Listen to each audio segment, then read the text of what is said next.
We'll get into our NBA mailbag in just a second, but first we wanted to tell you guys that we have more team-based channels here at Chat Sports. We have a Lakers channel that has over 35,000 subscribers. Producer Jeremy is cycling through the links that you can go subscribe to those there on the bottom of your screen, youtube.com/LakersTV. Golden State Warriors Today is growing like crazy as well, almost at 16,000. We have a Mavericks channel, which, hey, we haven't done a lot of Mavs videos recently, but if you subscribe, we'll start cranking that back up again. And then Celtics Today as well recently crossed 5,000 subscribers. Go check those out. The links will be in the description, and you guys can go subscribe to our NBA team-based channel. Chase, I know you've had a lot of fun doing a lot of our NBA coverage on our other channels as well. Oh, no doubt about it. Yeah, I started here March 1st at Chat Sports, and one of my main duties has been pumping out NBA content like crazy. We've been able to grow the Lakers report. We've grown Warriors Today. We've done the same with Celtics Today as well. And playoffs are right around the corner.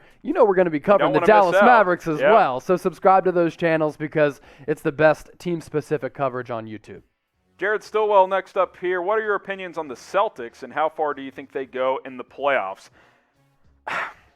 They're like a lesser Brooklyn from what I just said in the standpoint from, honestly, they could lose first round. They can make the conference finals, maybe even the NBA finals if they get the right matchup.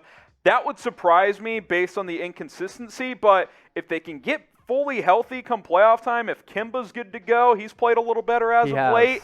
I mean, you can't count him out in these 7-game series. You got one of the best coaches in Brad Stevens.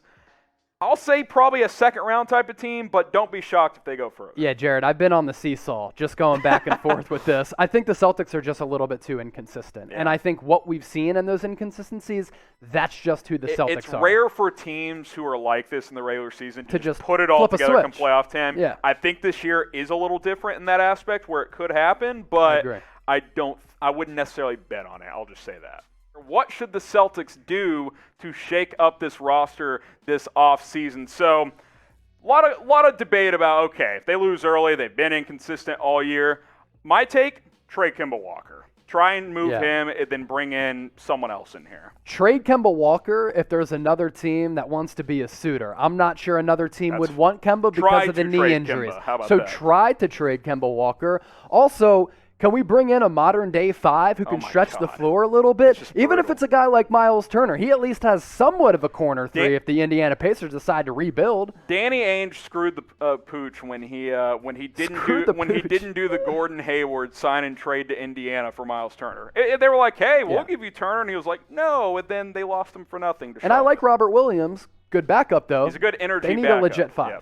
Should the Celtics trade or try to trade Kemba Walker this offseason? Why for yes and for no? For me, let's see how the playoffs play out, but I think I'm leaning yes. I would try to move that contract. Robert Brooks, can the C's get a package for Smart to the Knicks for Rose and Mitchell Robinson? Well, we just threw out possible trades for Marcus Smart. I think other teams would really value him because he's a solid offensive player, more so great culture guy. He's a dog, really competitive, has some fire to him, is very, very tough. He could be the difference for a team that is just on the cusp, and they need a little bit of a mentality change. I mean, the Clippers can't afford him, but if he went to the Clippers, like that's an intriguing type of team. I do think they can get a package for Marcus Smart. I don't know if Derrick Rose and Mitchell Robinson are the two guys you want to bring in, especially at this point of Derrick Rose's career, although I got to say, shout out to Derrick Rose. Great get for because this year he's been tremendous. Let's go to Marquis Robertson. Chase and Harrison, who do you guys have in the NBA Finals this year?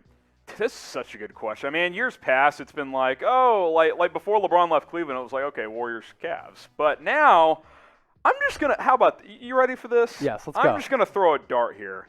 I'm going to go Suns, Nets. Okay. I'm going to go Suns, Nets. Like, I feel like the Nets could do anything from losing the second round to win the whole thing. I just don't know what to expect there because the big three haven't played together a lot. I just think it's time for Chris Paul. This is the opportunity. The Lakers have injury issues. I think that team's better than the Clippers anyway. Utah, we'll see. I think Phoenix is better built come playoff time. And then I'm just going to go with the talent in Brooklyn. So, first of all, shout out Marquis because I think he watches every single video that Chat Sports puts out there. I always see him in the comments. Appreciate you, Marquis. I'm going to go Phoenix. I'm also going to go Philly. Okay. I just don't believe that Brooklyn, with that core not having played more than 7 games together, is going to survive through the playoffs. I think there's too much that you have to figure out. Matt the Gamer, who is the best NBA team out there? This year it's like... Honestly, from start to finish, let's go on the basis of that, right? Suns, Utah and Jazz, Phoenix. and the Sixers. Yeah, it's those three, Those have been the 3 best. If you're taking projections and playoffs and all that stuff out of it, those have been the 3 most consistent teams. Yeah, So. Look at it like a horse race. They've been multiple lengths ahead the entire season. Yep. Bailey's got another one here. What Eastern Conference team has the deepest roster to make a good run? When you're thinking depth here, where are you Bucks? going? I'd probably go Bucks. I might go Sixers as well. Okay. I mean, shoot, if the Nets are healthy, it's a pretty deep team, even though they kind of depleted some of that depth. But those 3 teams, that's what I'm looking at. Josh again, top 3 title favorites. Let's go Jazz. Let's go Suns. And, well, we got to go 3. That's tough. I like the Suns over the Jazz, so that's 1. Okay, I'll go Sixers. And, shoot, I guess I'll bite the bait on Brooklyn. I don't know.